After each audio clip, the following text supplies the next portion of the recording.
Nung dati binibenta natin to guys, no? So nabili na. So kailangan bubuuin na natin. Ito yung nabili niya kasi yung fork, yung frame.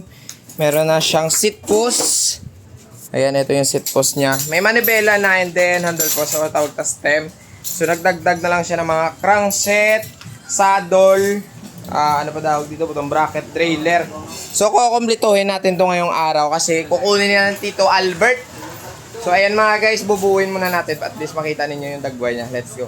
So kabit na natin yung tara niya mga guys sa may harapan. Kagi pang paslak na lang dugay pati yung mga seat post ng bangko para makadalagan. Okay na to ah. Mula nakataas na na kaya just na kay Albert Gron. Ari yung brakes niya guys. Ito. Gamit tayo yung MT200. Press na press galing Pares. So lang kabit muna natin yung left side. Yun, habang kakabit na doon, siya lugnak bottom bracket naman yung tinitira.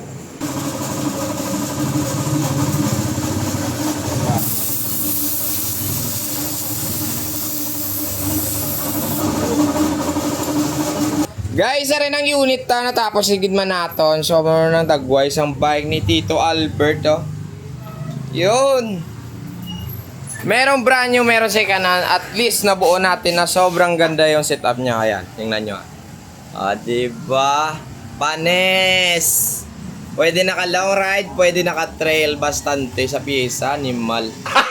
Gago! Guys, may mga po sa tanahan. Sorry na. Natapos na ang bike nito, Albert. To, okay mo na si Mota? Tanong mo, okay na si Mona? Amo na ng unit ta. So, bali naka 11 speed na nasa to. Ang brakes na bagong-bago ginasa. Sabi ko sa iyo. Di ba la? So, ara na guys, sa testingan na ni Boss Albert ang iyang unit, no? So, latawa na sa tanong reaction. Sa tsura, ara na sa pabot, na sa pabot, na sa... Ara, sa likod, sang e-bike, ara sa... Yan. Tae?